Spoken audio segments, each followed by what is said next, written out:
Boom. We're here. Welcome, welcome, welcome, David, to Real Talk, whose surname I am not even going to brave a third time trying to pronounce. You got it right the second time. I don't think I did, man. Even in my very best Irish accent, I don't think I got that right. But I really appreciate your encouragement, your enthusiasm, and your kindness.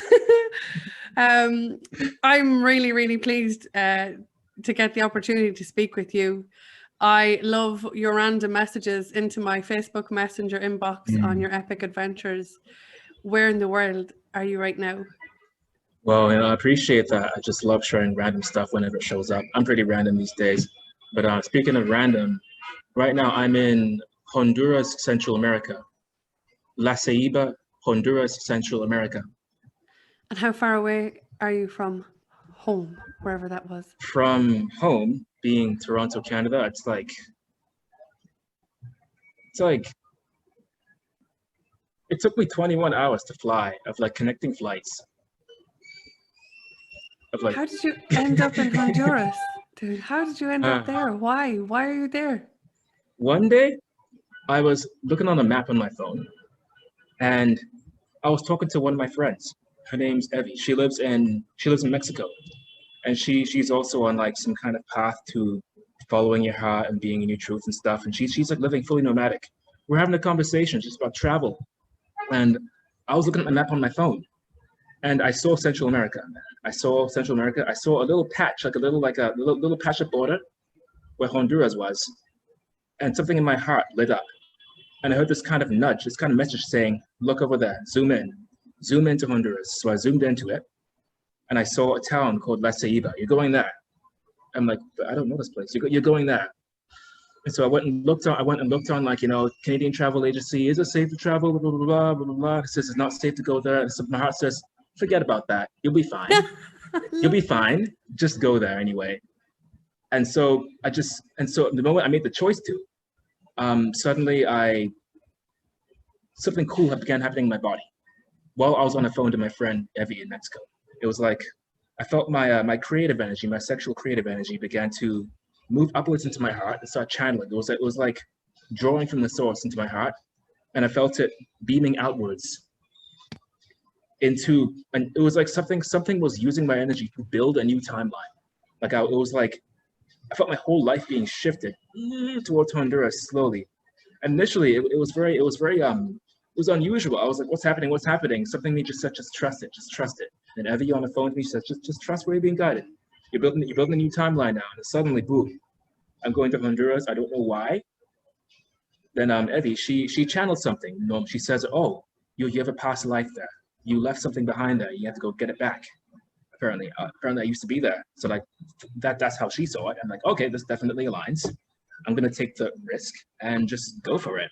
And so I just set out to get rid of all my belongings, like one by one, gave my desk away, threw away some old clothes, threw away some old books and stuff, gave stuff away, narrowed it down to just nothing but a backpack and a duffel bag.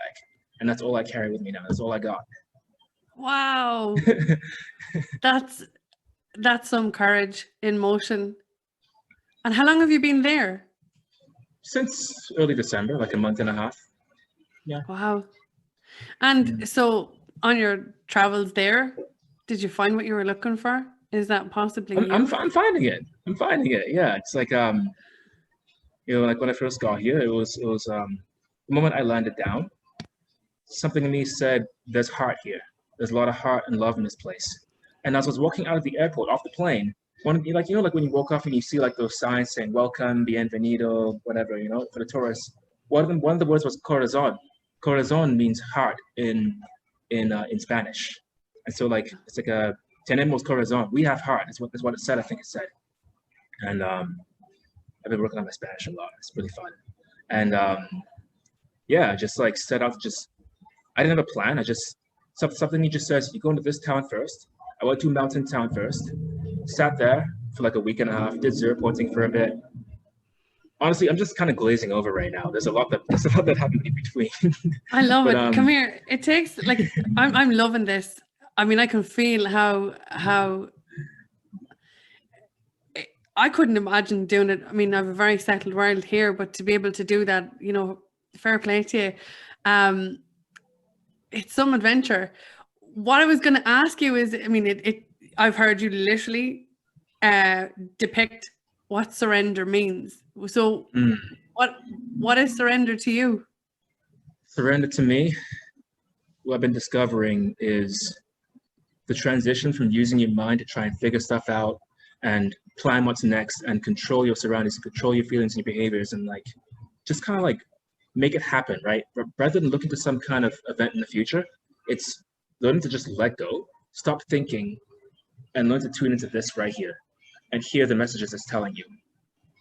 And the transition to that has been, it's been like rebuilding a relationship with a lover that I estranged. So like we all have a higher self connection, right? It's that higher intelligence that speaks to us, that gut feeling in our heart, that thing that knows us right for us. And it's like initially it was like a child, aka my ego, me, the thinking mind that I identify as David, rebelling against a parent, like telling it what to do. And it's like, no, I want to do things my way. I'm not going to listen to you. No, that looks scary. Oh, I don't want to trust that. No, I'm gonna think and plan. And especially just kind of like, it's like the child in me just learns how to get along with this parent called the higher self, parenting the inner child, right? So eventually, what happened recently was I as I was transitioning into just trusting my heart more and following, I made the choice. This was like yesterday, and I said, I'm ready to be of service. Something in me just said that, like I was looking outside on the balcony and I was thinking like, man, there's so much cool stuff I could be doing right now. It's time. I feel like it's time to just get out to the world and see what I can create, just trust. And lo and behold, that same day, like I felt there was the connection between my lower and higher self. It went from being a parent and a child to becoming more balanced. And eventually it was like two lovers. I was re-falling in love with myself. Beautiful. And I was like, I told my higher self, like, I pledge myself to you. We're connected. I want to merge with you. We're one now. I'm going to trust you now, no matter what. We've done a lot of inner work on ourselves. We've done a lot of work healing. You've guided me, voice at my back. I'm going to trust you now. I'm going to stop thinking. And so now, like, today, starting yesterday, I just decided to just follow wherever I'm being guided, right? And what the experience is like. Yeah. Continue. Okay, I love hearing this. Sorry. I'm so excited because it's so rare. It's so rare. We're all like hardwired to follow the head. Don't do that. Yeah. Don't go there. Are you crazy? Yeah. What are you doing? And so to hear this, honestly, I'm like, this is so exciting. Tell me more. Tell me more. Yeah, I know what you mean by that. Like one of the hardest things of following your heart is not only dealing with outside resistance, people trying to convince you to do things what they think is best for you out of their form of love for you, but also you not doubting yourself and thinking you're going to regret making the wrong decision. And I found that no matter what happens, following this higher self, its color is very green. Like I see it as green in my mind's eye, and it feels green and bright. It's like it's never been wrong. It's always been right. And the only time life goes awry, the only time life goes out of whack is when I don't trust it, or when I think I'm following it, but I'm following something else. And so what happened, like yesterday, literally seconds after I said, I'm ready to be of service and trust you fully. I'm staying in a hostel right now. This building is like a hostel. We stay there. I'm on the rooftop right now on the balcony. A hostel worker who I became friends with. He just started a conversation with me. He his name's Sion. He calls himself Sion Rasta. He wears a Jamaican Rasta hat. He's pretty cool. And we're just speaking in Spanish, and he was like, hey, what? He likes a joint. We share it. And he asked me if I do music. I'm like, yeah, I sing. And he said, oh yeah, I sing too. And I do some drumming. And then I told him I do drumming. And then we talk about like different genres of music. He's into reggae, he's into soca. Spanish music's pretty good here. Like it's like a mix of pop, reggae, soca, R&B. It's pretty cool. And we just began talking about it. And then he mentioned something about heart frequencies and high frequencies. And I'm like, hold on. Something cool's happening here. Did I just connect with someone in this new timeline? And he was talking about like singing from the heart and being in a high state of consciousness and stuff. And then he just began like, singing in Spanish, singing and rapping in Spanish. And I began jumping on with him, just like complimenting him with vocals. on the spot, and then drumming on the table as well. And then he was drumming as well. And then afterwards, he's like, yo, let's go sing on the beach tomorrow. And it was like within seconds, boom. I tell my higher self, and he or she delivers. And so it's just been like that the whole time. Like today, I woke up and decided, you know what? I'm gonna do nothing but just follow my heart. I'm not gonna think of anything. Today is like a next level of that.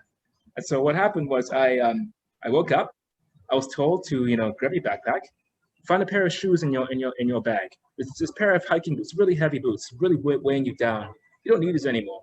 But what if I need them in the future? Don't worry about that. Just trust me. Okay, take them. Grab your backpack. Grab an umbrella. It might rain today. It said, and then I left out. It says, okay, leave the hostel, leave the hotel, make a left, go left. And what it's like the heart. What it's like? It's like a compass, where the compass turns around and the compass has a needle. And when you turn around, the needle gets warmer or colder, or like an infrared, like a metal detector. It was exactly like that.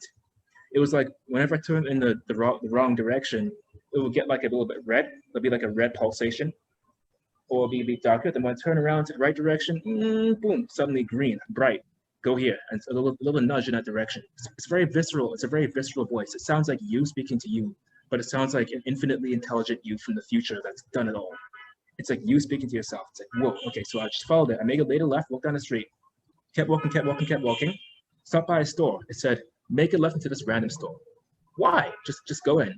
But they got masks there. They make you wear hand sanitizer. They got masks very strict. Whatever. Just go. You're a sovereign being. Just go in. All right, fine. I went in. It led me down a random aisle to a place where I found a random candle on like a desk ornament, like a candle with some sparkles on it and some crystal designs on it. Buy this. Why? Just buy it. It's probably for my mom. Maybe it could be a gift for her. Maybe it could be a gift for somebody. My mind's trying to justify and make stuff up about it, but I realized that does nothing. It's just trying to make sense of what's going on. So I just said, screw it, just buy it. I bought it. I then left. It said make a left. I walked down the street. Okay, now I start asking random people who wants this pair of shoes they're holding. The gift is in my bag, by the way, so that's for later. I started asking random people, and which each time I'd ask in Spanish, right? My Spanish, I'm still learning Spanish, so it was like with each time I'd ask, people would say no, but each time the question would be improving as I would like find better words and translate and stuff and look on Google Translate and look up Duolingo to find out words. And by the time I got to the person who actually wants it, I turn around in the corner and I see like a random shack on the side of the street. And I asked the dude there in perfect Spanish, like, do you want my shoes? He said, yeah. And he's a shoe shop. He has a shoe shop. He repairs shoes and stuff. And it's a gift for you. I'm like, yeah, thanks. It was perfect. And boom, next thing you know, it was like done. He got what he wanted. I was in alignment. The next thing you know, I said, okay, final thing for you to do. Make a left, make another left, walk down the street. I walked by an old man. He was shoveling dirt out of a house. He was like working there, something to help him build it, helping tend the garden, whatever. I walked by him, and my higher self was like, stop, go back. Just go back. And my mind's like, why would he want a gift? Why would an old man like that want a gift? Stop judging, just do it. Like, all right, fine, I'll trust. And at this point, it was just kind of like watching a movie. It was like, just learn to like sit in the passenger seat and just like just let it happen. Just like play, like watching a movie, but it's like interactive, 3D glasses. I'm feeling it, everything, like IMAX, watching it happen. And I stopped and talked to the guy. I asked him, yo, do you want this gift thing I got? And he's like, yes. And we started talking in Spanish together. And he says like his wife would really like this for his living room. And like he said like what he'd be doing with it, how it fits perfectly over here, and like how he likes the candle thing. And we talk and we ask me where I'm from, ask him where he's from. I practice Spanish, he practices English. We're vibing. He's a really nice dude. And now I have a new friend. And boom, I can see him. And then it just gets even better. Like I walk back home, but then my higher self says, wait a bit, just stay a bit outside for a bit, just wait, maybe get some food. And then when time was up, okay, now go into home. As soon as I get there, I see another guy standing there with the hostel worker, Zion, the guy I was singing with. And my higher self says, okay, good, he's here now. Now just speak to him, say hi. I start talking to him. He's a black dude like me. He's also into spirituality. He's talking about meditation. He began immediately talking about like ancient Egypt, Thoth, Kemet, alchemy, living from the heart. I'm like, whoa, whoa. And then he told me that today, his higher self told him that he was supposed to meet somebody. He was supposed to come to the hospital and meet somebody. So, whoa, it was just like, it's like, there's like a gigantic mind that connects to all of us. And when you tap into it, you tap into this unified field where everything just works out for you and everybody. Like, imagine if I didn't trust that day, we didn't trust, something else would happen, but we did, and we connected. And now I have another new friend, 3 new friends in one day who I aligned with just because I get to trust my heart. So now I'm just like, screw it, I'm just gonna trust. just gonna follow it. What a ride. And, you know, it's really refreshing to hear you speak like this. Your energy is completely contagious, and you can feel, I can feel your absolute joy and your absolute happiness by doing something as simple as just following your bliss, following your heart. Earlier on in the conversation, you mentioned about zero pointing. That's how we connected. I know you worked with Morgan doing the zero pointing. I'm one of the facilitators, and that's how we came across each other when it came to exchanging messages. I love when you send random messages about your adventures or what you're after uncovering in that day. And, you know, by the sounds of it, you've reached a place where you have a beautiful mind-heart synergy going down, and the freedom within that synergy then to just explore your heart and your head and see where it takes you. What I'd love to ask you is, during the process of zero pointing, it takes quite a dedication to silence the egoic mind and to shut down that sound so you can really start to hear your heart and hear that communication. Can I ask you how you have found the journey of doing that, silencing, you know, the mind? If you could talk to that for a second. That's a lot on that. That's been quite a ride.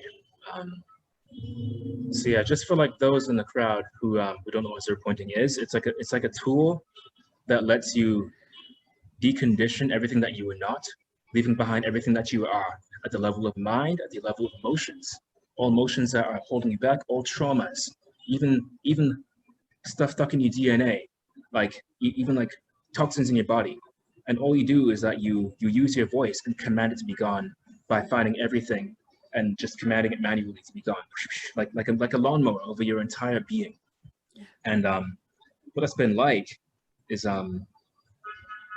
like initially I was at home in my mom's house, and I was like, back then I was like really I was so like, felt weak, you know. It was like I couldn't talk to people without feeling too drained. It was like having no boundaries and stuff. I just left a really bad relationship too. I mean, her and I, we didn't really vibe that well, but you know, we separated. You know, I bless her soul wherever she may be, but we just weren't in alignment, and I was still recovering from that. And it was like I started zero pointing, and just little by little, like initially it was like shoveling dirt out of a swamp, just releasing dirt out of the swamp. And what would happen is that as time goes by, like, you know how like a picture changes, like as you add strokes to the picture changes over time. One day you add a few paint strokes here, erase that. Then tomorrow you add a few paint strokes here, then erase that, and it goes from being like this, whatever it used to be, slowly morphing into a different picture. That's what my life was like. So what happened was my toxic relationships began to fall away. I was friends with my ex-girlfriend at the time. What her and I had was very dysfunctional on both ends. We're both responsible for that. I had dysfunction too. She had dysfunction as well. We were creating that, and it served a purpose. And as I was zero pointing ex-partners, and my mom and my dad, and just like ex-partners, crushes, lovers, dates, once I got to the very last person on that list, I think it was like the 150th person, something like that. But hours to this, it's like I had a realization. Suddenly, the picture had changed to one where dysfunctional relationships with women or people in general were no longer a match for me. And I made the choice to end the friendship and to move out of my mom's house. As you know, my mom, she's like, I'm really grateful for her presence. Her and I weren't really getting along very well in some of our own ways. As I had my dysfunctions with her as well. You know, like what happens with your mother or with your ex-partner or whatever, it plays with everybody. The same similar dysfunctions with my ex was with my mom as well. So it's like, it's all me. It's like, whoa, like if you don't deal with it somewhere else, it shows up somewhere else until you figure it out. Because the universe I start to see that the universe is just trying to bring you the situations to have you see what's not working. And so I was going like my whole life from dysfunctional relationship to dysfunctional relationship to abusive relationship with like wounded people who are wounded like me as well. And it was just like really draining and really, really terrible. And eventually, like, I left my mom's house. I went to stay, you know, in like a short-term rental in Toronto. And yeah, like what happens is like the same day I made the choice to end the friendship with my ex-girlfriend, I see a post on Facebook, and it was an advertisement from someone who I don't think I had as a friend. Maybe I had as a friend a long time ago for this 2-month sublet. And my heart began speaking to me. Says, "This is it." She was this. Okay, so this is just the beginnings of that higher self connection beginning to show up. And so it's like, as you 0 point, those other voices get quieter and quieter and quieter, and the heart connection voice gets louder and louder. It's always there. It's always speaking to you.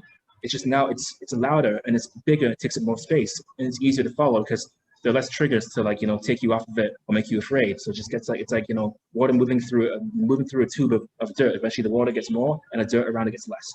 And yeah, so I moved out, and lo and behold, I discovered this roommate, she had some similarities to my ex-girlfriend, but minus the stuff I cleared. So it's can I ask before you go any further, right? Because this is amazing. I mean, I've gone through all of this process myself, and I'm a facilitator of it. So I love hearing somebody else's journey. The same way as I'm sure Morgan used to love listening to me. I'm ringing up and I'm like, oh, you know, explaining all of these aha moments. You're in the you know, shared space with your mum. You can see the mirror between your mum and your partner at the time. Mm-hmm. You can see the correlation between many different people in your world, same patterns, same traits and characteristics, same everything repeating around you. So you get to the realization and the understanding, this is me, this is my stuff. Yep. You go back in and you start using the 0 pointing process to quite literally clear this path for yourself and to clear the channel, because, you know, I heard you say a second ago, this voice, this heart is constantly there. This voice is constantly there, but we can't hear it because it's drowned out by the noise and the distractions of everyone and everything else.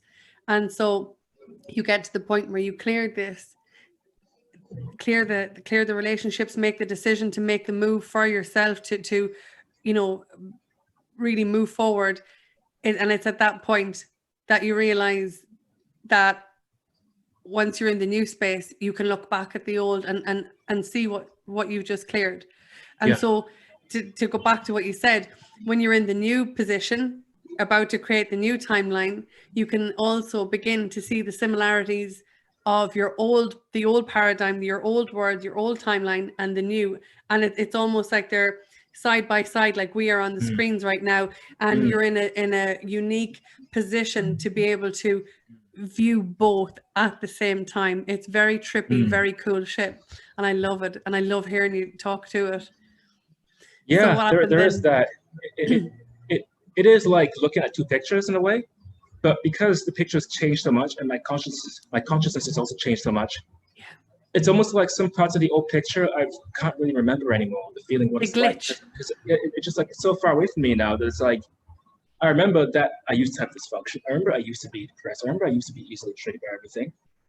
I had to stay inside, take a lot of alone time, and all that. But it's like I don't feel the pain of it anymore. It's like I'm looking at it now. I'm looking at the old picture with a pair of rose-colored glasses, seeing all the details and everything.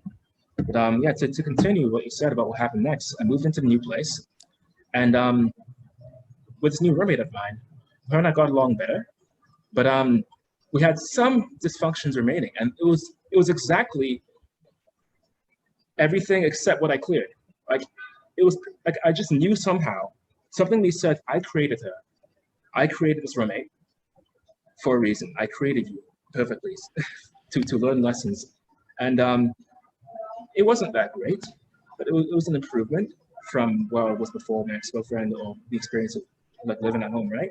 But so I just kept on clearing, and as I would clear things, dysfunctions with her and I would start to disappear as well. Or what would happen was we'd have a lot of disagreements in the house, right? Like she had trauma and I had trauma as well. She had wounded feminine energy. She's had that history with like abusive ex-partners as well herself. So she was like a mirror of me as well. Like it was like and so we were just triggering each other. Like I was a person who just triggered her. She was afraid of me, and I just found her really selfish in a lot of ways, and a lot of similarities to my ex. It was just like less, and it was like, damn it.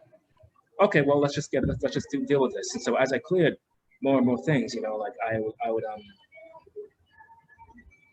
her and I would have conversations, we'd have arguments about stuff. I would suddenly be able to see things from her point of view and address a conversation, address an issue. And eventually it was like I was becoming like, as I cleared more and more, she became more and more triggered by me. Because as you clear yourself, you're becoming a clearer mirror. Because you can see yourself better and you can see others better. You can then reflect back to them who they are more clearly. But sometimes when it comes to trauma, people who are traumatized, aka everybody, we often don't want to be seen. We want to stay hidden because we're not ready to deal with it. Sometimes we don't feel like we can deal with it. It's too much to look at all that pain at once. And so as I would clear more, she'd get more and more triggered by me. Just by like I walk into a room and she would like get really afraid. And I understand where she's coming from. She's dealing with that. But eventually it just didn't work out. Like, and how I got the idea to go to Honduras, initially, like she was gonna go to Costa Rica, and then that put the idea in my head to leave the country. And then a segue happened, and the universe says, okay, like you're not going to Costa Rica with her or her friends, because she was planning to like go with a group, right? Take a bunch of people. But that was just a catalyst for my actual destination. So it's like this whole planning of going to move into the roommate, stay there, sell my things, give things away was just part of the path of where I was going to go to Honduras. It was there all along. It was perfect all along. And I stayed there for 2 months. Eventually I left. She went her separate way. I went my separate way. We both realized that we're just reflecting back things to each other that we don't like about ourselves, about each other. We both kind of left on, we didn't leave on great terms, to be honest, but there was this mutual understanding that, hey, we're just not in resonance. And yeah, like that's a rough overview. Like a lot happened in between, but yeah, it's and then Honduras happened, which is another adventure in itself. Yeah. I love listening to the way you're able to look at your picture, look at your story, and how you can see your own. It's like a little a trail of breadcrumbs that you have left for you, and then in this space you're able to witness what you did for you on another level, and how one thing leads into the next, and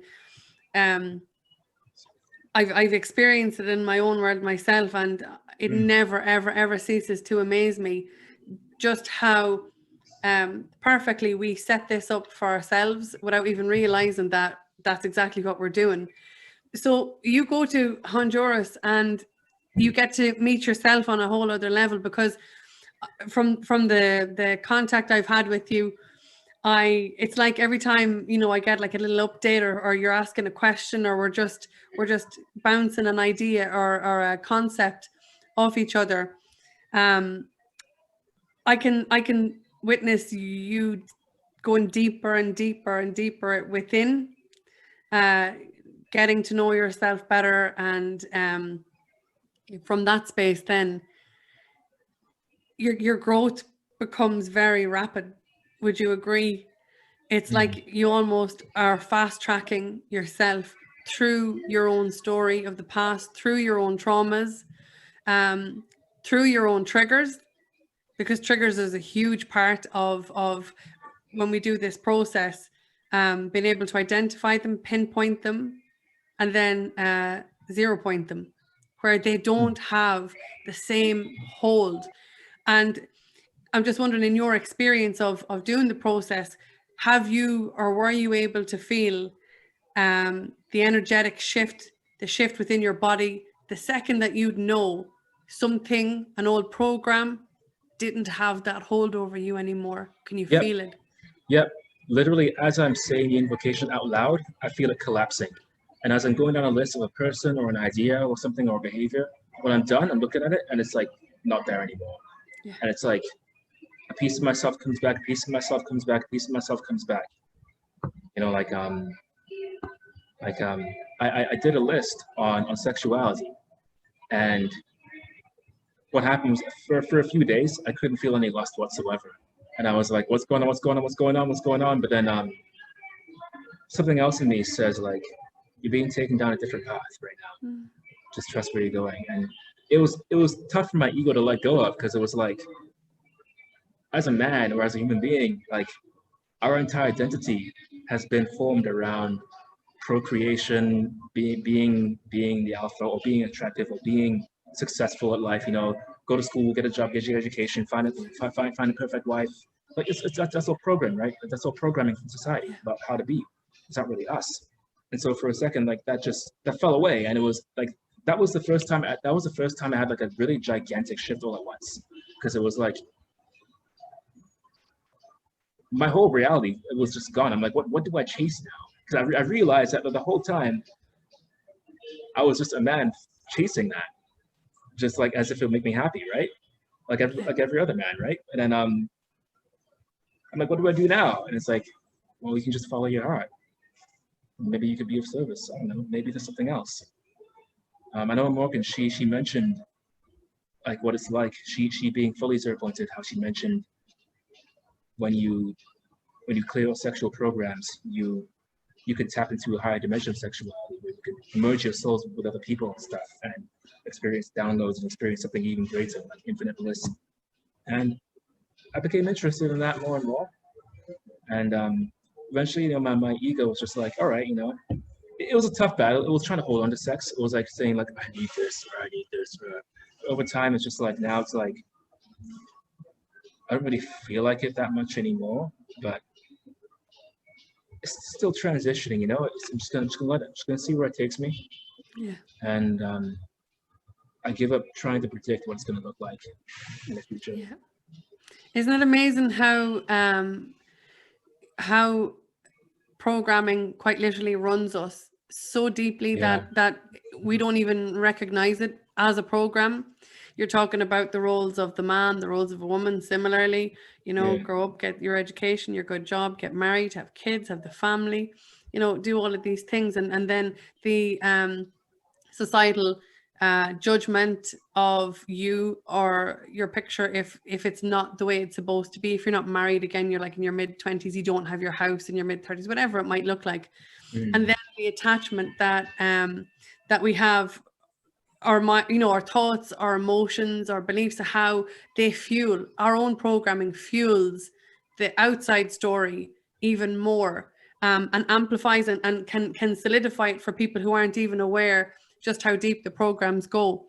One of the things I'd love to explore with you is, you were talking about I guess it's in essence like the death of the egoic mind. And I know from your messages when you correspond with me, from the way you talk and describe things, it sounds like, you know, your mind was a very, very busy place, always trying to compartmentalize things and process things like at a rapid rate. Was it a big task to quieten that down? Or yes. would you find that that's one of the toughest parts of doing zero pointing, or what would it be for you? Toughest point for me, I discovered that I was a special case where my mind is like a gigantic data bank of a crap ton of information. And so although like you said for you, yours felt like dominoes and Morgan and Todd's, theirs like went quickly too. For me, it took a long time to like make a lot of headway because as I clear one thing, there'd be a million other things trying to like get at me at the same time. So there were more programs. And so when I clear one person, another person, something else would come up. And there was a period of time when I'm like, is this even working for me? And then I reached a point recently, like I think a few days ago, where suddenly I began to break ground. It was like, as time went by, it was like an exponential growth. You know, it was like nothing, nothing, nothing, a little bit more, a little bit more, a little bit more. And now it's just kind of like, when I clear lists, it's like boom, and boom, and boom. And it's like getting to a point now where that mental chatter is much less. Still there to some degree, but it's much less. Mountains become like a hill. Yeah. When I'm doing the process, and I mean, we all have our own set of programs to clear. I use it, personally speaking, like a practice in my world now. I was saying this to you in some of our messages. For me, it's like a practice. I've done a huge amount of core work clearing specific steps as such, so I can really get to know myself intimately, so that if I'm put back on kind of the firing line that old programs would have run me, I have the upper hand over them, because like you said, your capacity to hear your own higher self communicate, to feel and trust yourself. You spoke as well earlier on about how every time we follow our intuition, it takes us closer to where it is life is trying to take us. And again, that was very similar for me. I love the way you describe how when you do a list, it takes you down like a rabbit hole, because there's another list and another list. And for me, I know I described it this way too before as well. It's like starting with this process like a 25-piece jigsaw puzzle that becomes, the more you actually clear, you're recalling your own puzzle pieces, and your 25-piece puzzle becomes a 50, 100. But that's what it is. It's the beauty of it. It's the expansion, right? And every time you're expanding, this is just from my perspective, right? I love this process. I mean, I love it. Every time you expand,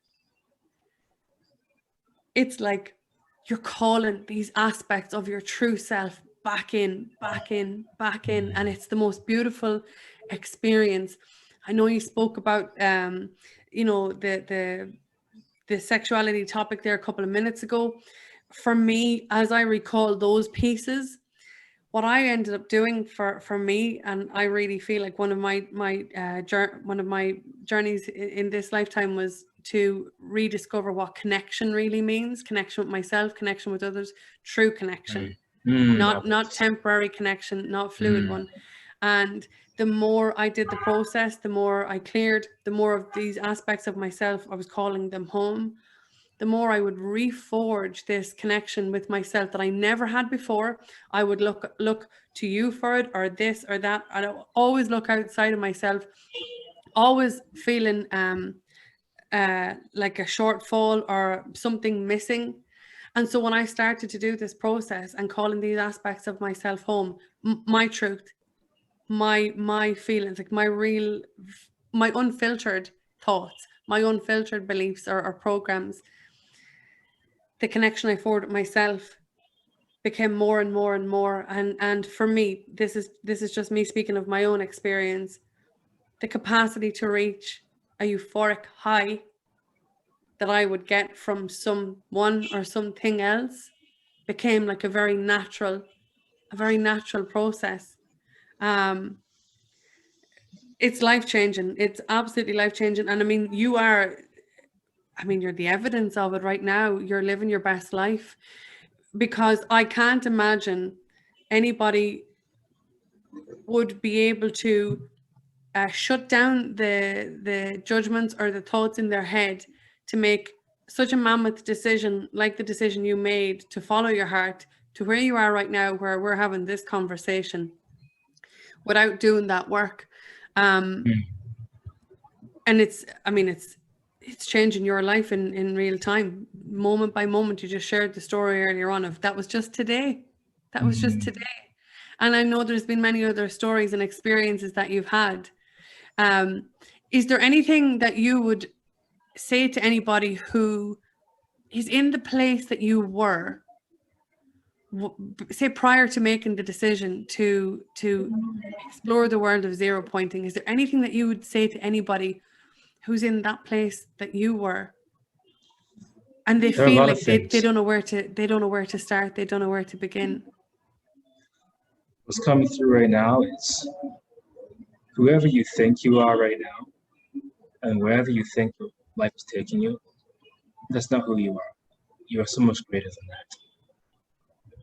And if you're feeling lonely and looking for connection, that's all within. As within, so without. If you want to change the outside world, change the inside world. Which brings me to my topic. It's a topic of connection. You mentioned connection earlier. Everybody wants to find their lover, right? They want to find their soulmate or their twin flame, or meet friends and stuff. And I discovered that the way you relate to men and women on the outside is exactly how you relate to the male and female energy within you. And as I zero pointed, and for those of you who are still still looking for paths and stuff, when you repair that relationship to your masculine and feminine within you, suddenly your ability to connect with people on the outside improves. And it happens because you start to fall in love with that part of yourself. And so what happened recently was a few days ago, actually, I was clearing some more people, and at a certain point, what happened was it was for a brief moment. Like I stopped being a man, like that identity of being a man, like the rules, the regulations, the supposed tos, the have tos, the roles supposed to play. Like I just popped off of me, and suddenly I became just David. And rather than being in the energy of man against woman, it was like I was boom, watching the man and woman within me, the masculine and feminine within me working together. I was sitting in the center of it, and I look outside and I see people, men and women, and then there's me. It was like for a second I let go of gender, and it was so freeing. It was so freeing, and I found that once I healed the feminine aspect of myself, my ability to connect with women in general is improving, becoming authentic. For those of you like men out there who are struggling with dating, or women who are struggling with guys, or even and anybody else who whatever your orientation is, you can take courses, you can do whatever you want. You can look up books online, you can read Causal magazine about how to do things better. But all you're doing there is just essentially adding a program on top of already a dysfunctional conditioning within yourself. The truth is that we are all masters of masculinity and femininity. We all have it within us. We all have our own natural balance. And if you just undo everything you learned and learn nothing about people or communication, it starts to fix itself. You already know how to talk to women. You already know how to talk to men. You already know how to make friends. You just forgot how to by learning how to. Yeah. And so for those of you watching this, I'm going to close with this. You're already perfect underneath this. You're perfect underneath your attempts at fixing your perfection. Yeah. All you got to do is just come back to who you are. Just undo everything. Undo. And the way you were made, you made yourself. You created this body. You'll soon discover that you created everything, and that who you are underneath all that was perfect, and you didn't need anything else. You didn't need to add anything else extra to yourself. And I'm like 1/3 of the way through the process, and it's just like most of the day I'm in a permanent state of happiness. Most of the day these days, I only get angry a few times. Sometimes things trigger me. I got a bit anxious on this call, on this call a few minutes ago. That kind of passed away now. But what it's like, what Morgan told me, I think what you told me as well, is that when you're fully zero pointed, or whatever modality you use to find yourself, it's like you're in a permanent state of play and bliss, and your gifts come on. you start being able to download things from the universe and just tap into information from within yourself. Like I know Morgan, like now she says she doesn't really read books. She just taps into the morphic field, which is like a field of information, and download things, download whatever she wants to download, like the internet, but for the universe. I'm looking forward to getting that. But It's really exciting, isn't it? But yeah, you know, for those of you, like zero pointing is about rediscovering your perfection. Rediscovering your perfection. Yeah. Beautiful. Yeah. It's a perfect description of it.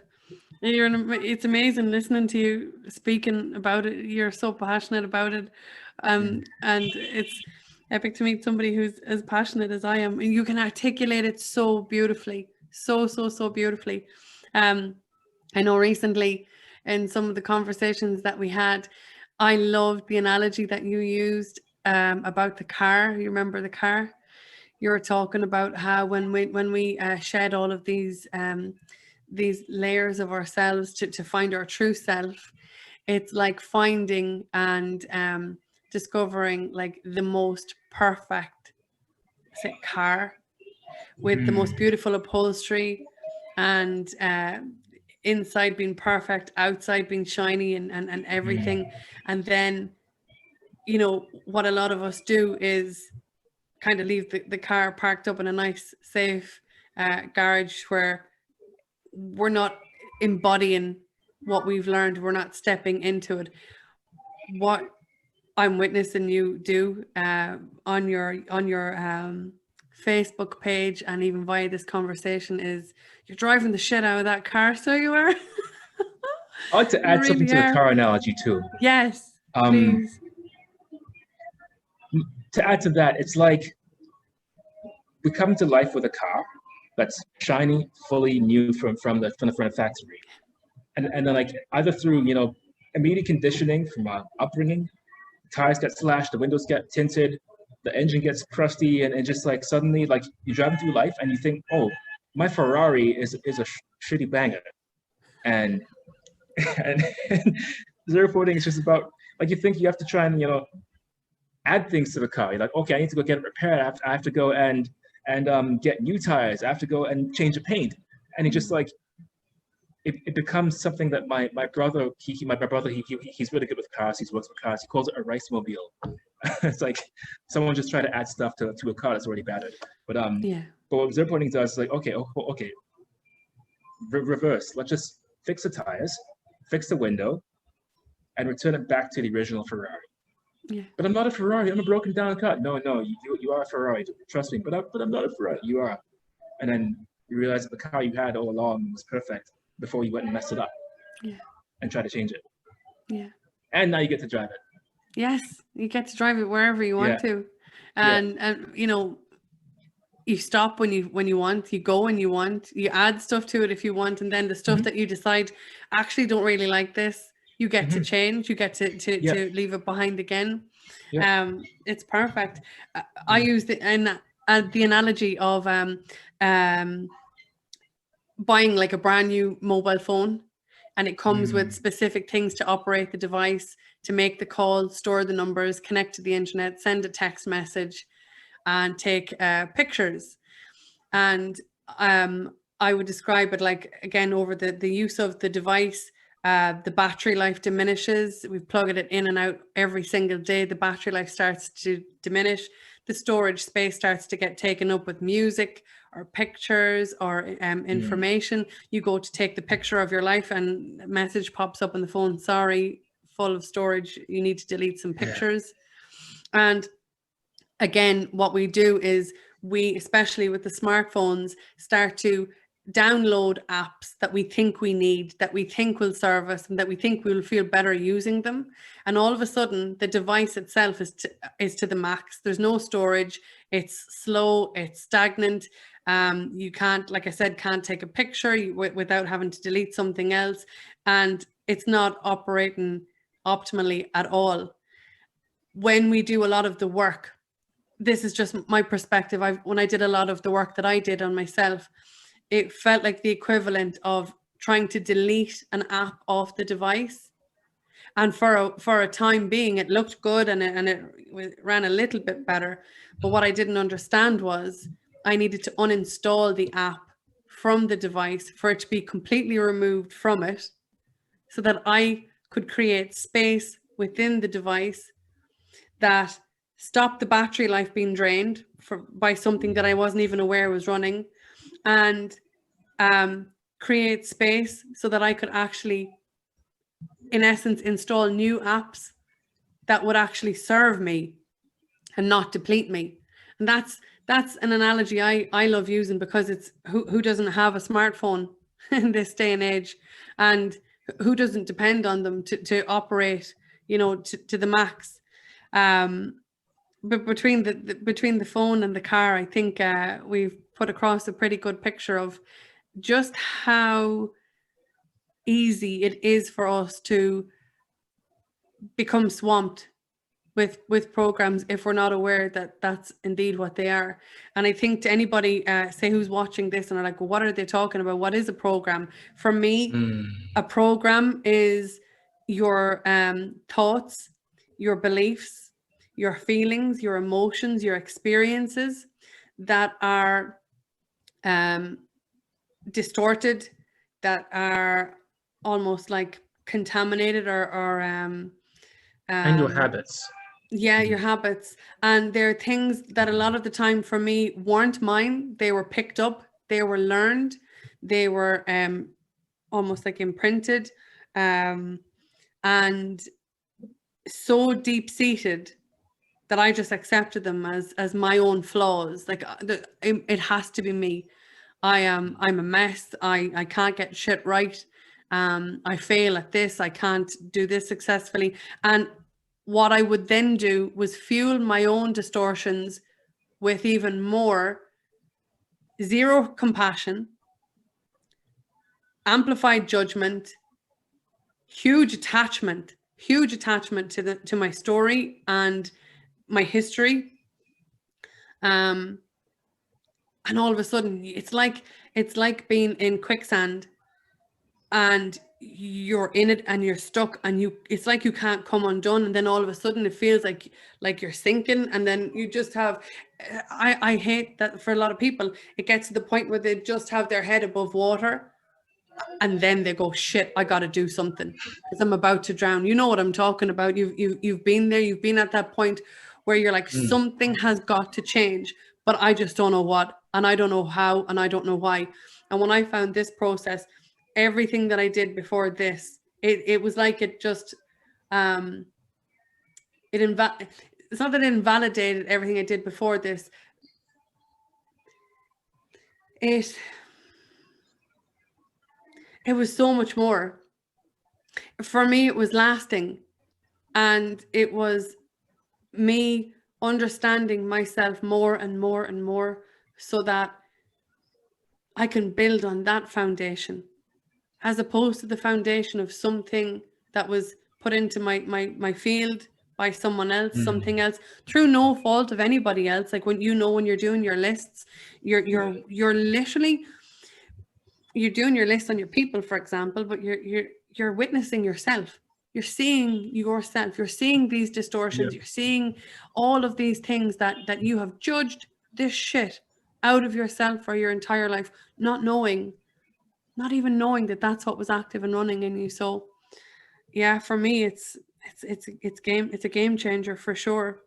What was I going to say? Where is this next adventure taking you? What's in the pipeline for you? What are you going to do now? What's in the pipeline now is tomorrow I'll be heading to an island called Utila, and something fun is really there, something really fun and heart-centered.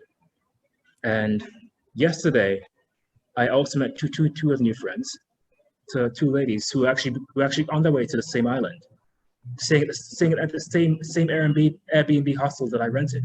So I got a couple of friends that I can meet, and more friends, and wherever this takes me next. And potentially, what I'm feeling is as a potential timeline. These timelines, that they're all possibilities. They're all potentials. That's how the quantum field works. It's potentially before my 90-day visa expires, my 90-day tourist allowance expires, I may go up out of the country, out of the general area into Mexico, and I might see my friend Evie if it aligns, and then come back into Honduras again, or wherever it takes me next. Yeah. Beautiful. I love a few minutes ago you're talking about how you reforge the connection within yourself, and within a matter of days and in real time right now, you're reforging connections outside of you because inside's aligned. It's kind of magic, isn't it? It's beautiful. Yeah. It's you become more responsible, but like not in like what you think responsibility is, but like on a really collective level of what responsibility really is. Like suddenly I'll be having thoughts about something or have intentions to do something or making actions, and immediately I'll get feedback from the universe. Like the other day I was about to go outside and get some food that wasn't very good for me, or do something that will be a bit off my path, and then my higher self was like, my heart was saying boom, boom, boom, boom. It was like giving me like a good no. So I had to leave. I decided to turn around and walk in the opposite direction and follow where it wanted me to go. And it became light again. But then my lower self, me, David, was like mad, like no, like a parent who takes away a kid's toy. It's like no, why do you do this to me? I was in victim mode. It was just like, I was telling my higher self, like whatever you're leading me to, it better be better than what I just lost. This better be better. Immediately, I see some angel numbers. I see a 999 on a license plate and a couple of 555s, which to me means, a cycle's ending, new change is coming soon. And then after seeing both those, I hear a voice, like a visceral feeling voice saying, "See, don't worry, I got you." Yeah. And then something in me was just like, okay, I can start to trust you. Yeah. And so, like, even with choosing to be of service, and then suddenly the hostel worker wants to sing with me, it's like that. Everything's created in a now. Time's speeding up. It's always you creating everything. And it's like tomorrow I could decide to just drop everything and then go back to Canada and live an old life, and then boom, it will show up. Or I could choose to do this. Like even with people who I meet in my life, friends and people, whenever I'm not in alignment with them, or I choose to make a different life decision, the universe will conspire to move people around to match my new frequency, to match my new intention. And it's like, it was equally as relieving as it was daunting, because it's like, oh good, I'm in control. But oh good, no, I'm the one doing everything. It's like the amount of responsibility that comes with having that much power. Yeah. It's like, feel like a Marvel superhero. Like, yeah, are you ready for that? Are you ready for that much power, responsibility for yourself and your life? The biggest word I heard you speak to that time was choice. The realization of the choices that you have, that I have, that we have collectively. There's so much power in your choice. It's beautiful, really beautiful. I would love to speak to you again another time and see how your adventures go. And to anybody who's watching, this man is epic for throwing out the short videos with his words of wisdom when the inspiration hits, and I love seeing those. You shared them on your own page, and you shared them into the Soulogy group, and you've been sharing them now more. I love seeing them coming into my own group, Own Your Shift. So that's where I'm catching them there. So keep sharing them, because it's like I said, it's just so epic to come across somebody with your energy and your passion for life and following your heart. It really is. It's contagious and it's very inspirational. So keep up the epic work. I can't wait to see where this journey takes you. I really appreciate you joining me here as well. Yeah. Like when I found zero pointing, I knew it was the modality for me, because I think like when I was a teenager, I had this idea in my head that the whole point of the universe is to neutralize positive and negative to make it balanced. And then that idea came back to me again when I found zero pointing. Like, oh, wait a minute, that was a premonition to what I'd be doing, neutralizing everything, coming back to oneness. And I spend hours a day on this. It's like when you find that one thing, like it's playing a musical instrument or a passion that stops being work, it becomes like play. Yes. And it doesn't feel like work anymore. It just feels like, what's next? And it's actually kind of fun. Yeah. Because you're getting, you're filling yourself up, and you're the source of your fulfillment. It's beautiful. Yeah. Like right now beside me, there's my notebook. There's one that I'm working on. Everywhere I'm able to grab my books because like that, I want more of that. I definitely want more of that feeling. Yeah. I've done like over 1,000 lists, something like that, like 1,500 lists in total. It's just been like, it's like, oh my God. Yeah, but listen, I mean, anybody who's watching this right now, energy speaks, and it's transforming this man's world. I know it has transformed mine. And I mean, all we're doing right now is just being. And it's enough, isn't it? It's beautiful. It really is. To anybody who is interested in finding out more about this, Morgan's website is www.zeropointing.com, and there's some more information on there. And that's it. Again, thank you so much for joining me, and keep us posted with your adventures. Yeah, thanks for having me. Appreciate it. See you soon. Talk to you later. Bye.